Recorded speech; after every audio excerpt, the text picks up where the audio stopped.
মঞ্চে যারা আছেন, যারা এই হলে আছেন, সবাইকে শুভেচ্ছা। আসসালামু আলাইকুম। খুবই ফ্রাস্ট্রেটিং হচ্ছে, আমি আসলে একটু আজকে যারা নতুন আছেন তাদের সাথে কথা বলতে চেয়েছিলাম, কিন্তু কাউকে দেখা যাচ্ছে না। আপনারা কি আমাকে শুনতে পাচ্ছেন? আমি অন্ধকারে থেকে একটা প্রশ্ন আপনাদেরকে একটু করতে চাই। শোনা যাচ্ছে আমার প্রশ্ন?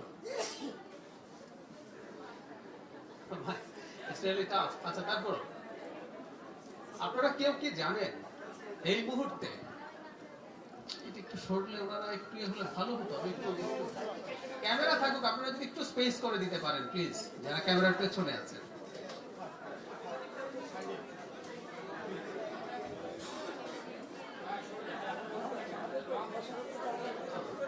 আচ্ছা, আপনারা প্লিজ নতুন যারা আছেন, নাচেন না, আছো তুমি করেই বলি, তোমরা আমার অনেক অনেক ছোট। তোমরা যারা নতুন আছো আমাকে একটা প্রশ্নের একটু জবাব দাও।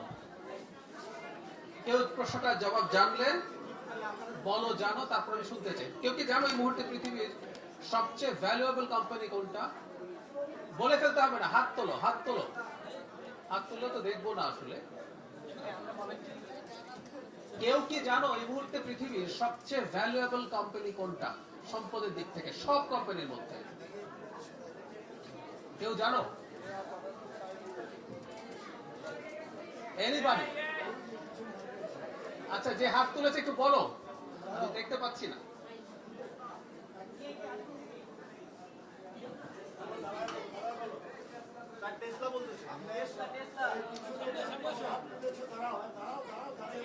টেসলা?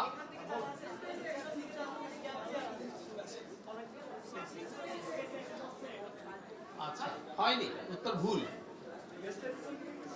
আর কেউ কি আছো? আর কোন অপশন? এই এনভিডিয়া কে বলেছে? তুমি সামনে আসো।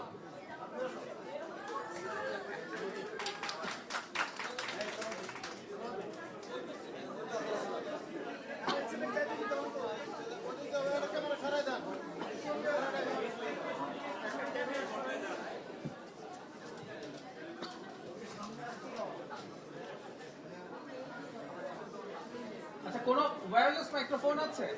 কোন ওয়্যারলেস মাইক্রোফোন আছে?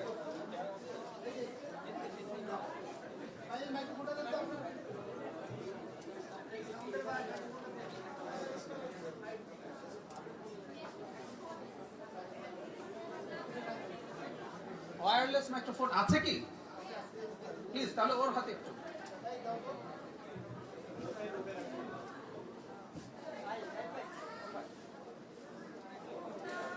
আচ্ছা, ঠিক আছে, তুমি এমনি বলো।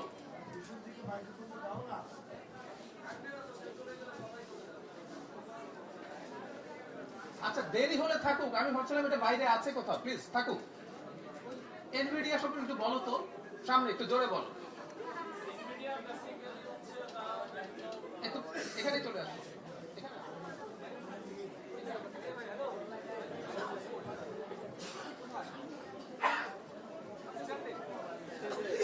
আসসালামু আলাইকুম, আশা করি সকলেই ভালো আছেন।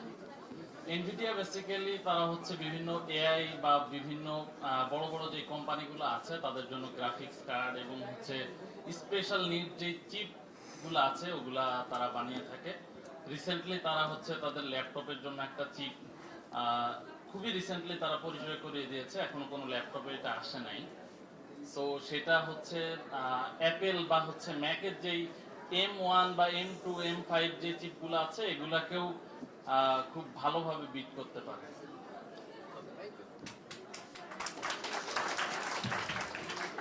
আচ্ছা, খুব কাছাকাছি গেছে, ভালো বলেছে, থ্যাংক ইউ। পৃথিবীতে এই মুহূর্তে সবচেয়ে ভ্যালুয়েবল কোম্পানি হচ্ছে এনভিডিয়া, সত্য। 2024 সালে এনভিডিয়া 2 নম্বর ভ্যালুয়েবল কোম্পানি ছিল, 25 সালে 3 নম্বর ছিল, মানে উঠছে।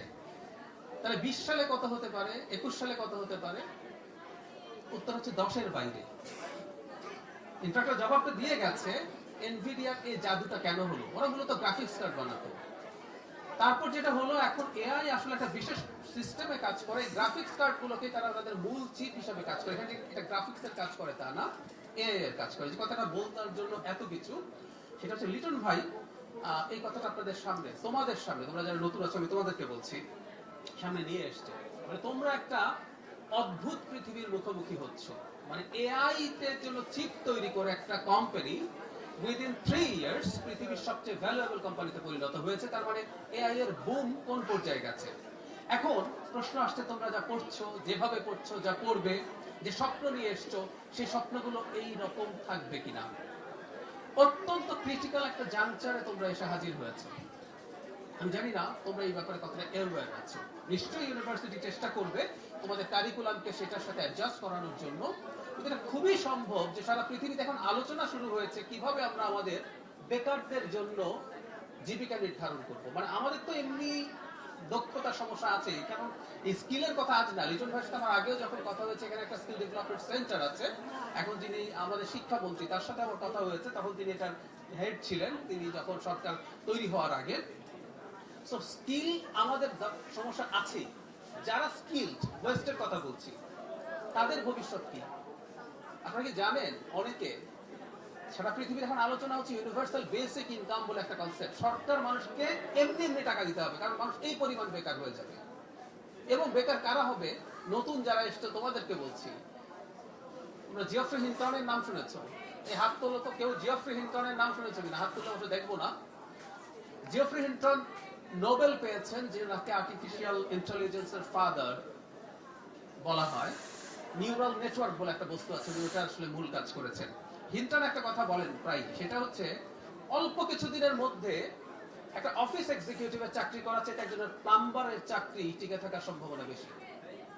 তোমরা এমন একটা বৈশ্বিক অবস্থায় আসছো যে তুমি একটা বিজনেস গ্রাজুয়েট ডিগ্রি করার পর, তুমি লয়ার হওয়ার পর, জার্নালিস্ট হওয়ার পর তোমার চাকরি, তুমি যদি দক্ষ হও, নাও থাকতে পারে। আমার মনে হয় খুব বেশি খারাপ কথা বলা হয়ে যাচ্ছে। প্রথম দিন শুরুতে খুব ভালো ভালো কথা বলা উচিত ছিল, সেটা দু একটা বলবো, কিন্তু খারাপটা দিয়ে শুরু হোক। সো এই প্রেক্ষাপটে তোমরা দাঁড়িয়ে আছো। আমি আশা করি, বিশ্বাস করি, ইউনিভার্সিটির সাথে সাথে তোমরা নিজেরা নিজেদের জায়গা থেকে, জ্ঞান কিন্তু এখন খুবই অ্যাভেলেবল। আমি কম্পিউটার সায়েন্সের জীবনে পড়াশোনা করি নাই, কিন্তু যেহেতু পৃথিবীতে এই জিনিসগুলো ঘটছে, আমি তো আমার মতো করে বোঝার চেষ্টা করছি। and you can find lots of lectures. Geoffrey Hinton ধরে ধরে বোঝাচ্ছেন কিভাবে নিউরাল নেটওয়ার্ক কাজ করে, কিভাবে এটা হয়, কোন কোন জবগুলো থাকবে, কোনটা থাকবে না। আমি নিশ্চিত, আমি তোমাদেরকে জিজ্ঞেস করলে তোমরা অনেকেই জানো না কোন চাকরিগুলো আসলে টিকবেই না within a very short period, তুমি যত দক্ষ হয়েও না কেন। অথচ উচিত ছিল, কারণ তুমি এখন ইউনিভার্সিটিতে আসছো, তোমাকে একটা দক্ষতা তৈরি করতে হবে, সেটা অনুযায়ী ভবিষ্যতে তোমার ক্যারিয়ার তৈরি করতে হবে। কিন্তু না, আমরা অতটা সচেতন নই। আমি তোমাদেরকে এইটা বলার উদ্দেশ্য খুব সিম্পল, সেটা হচ্ছে তোমরা একটু সতর্ক হও, তোমরা একটু চোখ কান খোলা রাখো। এখন চোখ কান খোলা রাখা কিন্তু খুব সোজা। আমাদের এত পরিমাণ ইনফরমেশন আমাদের অনলাইনে আছে। আমি একটা পার্সোনাল এক্সপেরিয়েন্স শেয়ার করি। ফিজিক্সের প্রতি আমার একটা ব্যক্তিগত আগ্রহ আছে, থিওরিটিক্যাল ফিজিক্স। আমি ইউনিভার্স কিভাবে কাজ করে ইত্যাদি ইত্যাদি বোঝার চেষ্টা খুব মন দিয়ে করেছি। তো যারা তোমরা ফিজিক্সের খোঁজ খবর রাখো, জানো এখন পৃথিবীকে, বিশেষ করে একটা অংশকে, স্মলার জিনিস যেগুলোকে আমরা কোয়ান্টাম মেকানিক্স বলি, সেই লেভেলে একটা থিওরি খুব আলোচিত, সেটা হচ্ছে স্ট্রিং থিওরি। তো আমি খোঁজাখুঁজি করছিলাম বেশ কয়েক বছর আগে যে স্ট্রিং থিওরি নিয়ে কি কি পাওয়া যায়। তোমরা এখন সার্চ করলেও পাবে। আমেরিকা স্ট্যানফোর্ড ইউনিভার্সিটি স্ট্রিং থিওরির যিনি সবচেয়ে বড় সায়েন্টিস্টদের একজন, লেনার্ড সাসকিন্ড, তার হার্ভার্ডের, স্ট্যানফোর্ডের পুরো লেকচার ইউটিউবে পাওয়া যায়। মানে যে কেউ যদি মনে করেন স্ট্রিং থিওরির জন্য সাসকিন্ডের লেকচার শুনবেন, ওটা ইউটিউবে আছে। আমি যে কথাটা বলতে চেয়েছি, আসলে নলেজ এতটাই অ্যাভেলেবল নাওয়াডেজ। প্লিজ তোমরা যারা নতুন এসছো, তোমরা চেষ্টা করো যতটা সম্ভব কানেক্টেড থাকার জন্য। এবং ইউনিভার্সিটিতে আমরা যেভাবে পড়াই, আমি নিজেও দুটো প্রাইভেট ইউনিভার্সিটিতে পার্ট টাইম পড়িয়েছি ফর 15 ইয়ার্স। এটা আসলে পড়ার সিস্টেম না। ইউনিভার্সিটি জাস্ট জায়গাগুলো দেখিয়ে দেবে। খুব চমৎকার ভাবে ভাই বলেছেন, বক্সের মধ্যে রেখে কথাবার্তা বলা হবে, যাতে আলটিমেটলি তোমরা আউট অফ দ্য বক্স চিন্তা করতে পারো। নলেজ শুধু নেয়া না, ইউনিভার্সিটি নলেজ তৈরি করা, তোমরাও নিজেদের নলেজ ওইভাবে তৈরি করে নিতে হবে। তো এই চ্যালেঞ্জের সামনে দাঁড়ানো, কারণ বাংলাদেশ ভবিষ্যতে যে ফাইটটা করতে চায়, সেই ফাইটে তরুণরাই প্রধান ফাইট করবে। এবং একটা কথা একটু তোমাদের মনে রাখা জরুরি, যেটা বলা হয়েছে, শুধু দক্ষতা অর্জন না, একই সাথে মানুষ হিসাবে ভালোভাবে গড়ে ওঠাও ইম্পর্টেন্ট। আর যে কথা মাওলানা ভাষা ইউনিভার্সিটির ভিসি বলেছেন, উইচ ইজ ভেরি ইম্পর্টেন্ট, তোমাদের আড্ডাও দিতে হবে। সারাক্ষণ লেখাপড়া করার দরকার নাই। উনি হয়তো বলেননি, তোমাদের আড্ডা দিতে হবে, গান গাইতে হবে, প্রেম করতে হবে, সবকিছু। আমাদের মনে আছে, আমি যখন মেডিকেল কলেজে আমি ঢাকা মেডিকেল কলেজে পড়াশোনা করেছি বাই দ্য ওয়ে। আজকে আমাদের প্রতিষ্ঠা বার্ষিকী ছিল, সকাল থেকে আমি ওখানে প্রোগ্রামে ছিলাম। তো আমার মনে আছে আমরা যখন নতুন ক্লাস করতে এসেছি, তো সবাই পরিকল্পনা করছি কে কি করব। আমাদের এক বন্ধু বলেছিল খুব দ্রুত একটা প্রেম করে ফেলতে হবে। সো তোমাদের সেই সময়টা আসছে, ডু দ্যাট, পড়াশোনা করো, সবকিছু করো, আড্ডা দাও, 5-6 ঘন্টা আড্ডা দিও। বিজি হওয়া গেছে, এবং ওনাকে আমি জানি, ওনার সম্পর্কে জানি, খুবই গুণী একজন মানুষ। সুতরাং সারাক্ষণও করতে হবে না, সবকিছু করো, কিন্তু একটু ক্লিয়ার ধারণা থাকতে হবে যে পৃথিবীতে আমরা এখন আছি, যে পৃথিবীতে যে ট্রান্সফরমেশনটা ঘটছে, সেই ট্রান্সফরমেশনের খোঁজ খবর রাখা এবং নিজকে সেটার জন্য প্রস্তুত করে নেওয়া। এমনও বলা হচ্ছে আসলে ইভেন একটা সময় একটা স্কিল দিয়ে সাম ইয়ার্স কাটতে পারতো। যেমন ধরো আর্টিফিশিয়াল ইন্টেলিজেন্সের আজকে যে অবস্থায় আছে, তুমি যদি মনে করো যে এটাকে আমি এই রকম করলে মনে হয় আমি টিকে থাকতে পারবো, আগে এরকম হলে 5, 7, 10, 15, 20 বছর 25 বছর একই স্কিল দিয়ে চলা যেত। এআই এর ক্ষেত্রে বলা হচ্ছে যেটা তুমি আজকে মনে করছো যে এআই পারবে না, তো তুমি মনে করলে যে আমি ওটা করতে যাচ্ছি, বলা হচ্ছে আমরা আসলে জানি না, যে দেখা যাবে কিছুদিন পর 4-5 বছরের মধ্যে দেখা যাবে ওটাও এআই করে ফেলতে শুরু করেছে। So are facing this challenge, খুবই চ্যালেঞ্জিং একটা জায়গায় তোমরা সবাই আছো। একটু ভয় ধরানো না, একটু সতর্ক করানোর জন্য। কারণ দিনের শেষে আসলে আমরা এই বাজারে যাব, দিনের শেষে আমরা আমাদের দক্ষতা বিক্রি করতে চাইবো। আমরা ভালো মানুষ তো হবই, কিন্তু আমাদের দক্ষতাও বিক্রি করতে হবে। আমি তোমাদের সবাইকে ওয়েলকাম করি, এই লড়াইটা তোমরা করতে পারবে বলে আমি বিশ্বাস করি। লিটন ভাইয়ের মতো মানুষ আছেন, এখানে অন্য ট্রাস্টিরা আছেন, এই ইউনিভার্সিটি একটা অসাধারণ ইউনিভার্সিটি হিসেবে তৈরি হবে। এবং বারবার যে কথাটা তারা বলছেন, আমি আশা করি সেটা হচ্ছে তোমাদের সবাইকে দক্ষ করে তুলতে পারবে। তোমরা সবাই দক্ষ, ভালো মানুষ, আনন্দময় জীবন কাটাও। ক্যাম্পাস আনন্দেরও জায়গা, প্লিজ। আমরা অত্যন্ত টাফ একটা পড়াশোনা করেছি, মেডিকেল কলেজের পড়াশোনা ইজ রিয়েলি ভেরি টাফ, খোঁজ নিয়ে তোমরা দেখতে পারো। ওর মধ্যে আমরা আসলে চেষ্টা করেছি যতটা সম্ভব আনন্দময় জীবন কাটানোর জন্য। তাই আজকে এই পর্যায়ে জীবনের এসেও ওই লাইফটাকে আমরা খুব আনন্দময় একটা সময়ের কথা বলছি। সেই জন্য আমি আবারও বলছি, তোমরা অবশ্যই উপভোগ করবে এবং এর সাথেই বাকি সবকিছু করবে। ধন্যবাদ।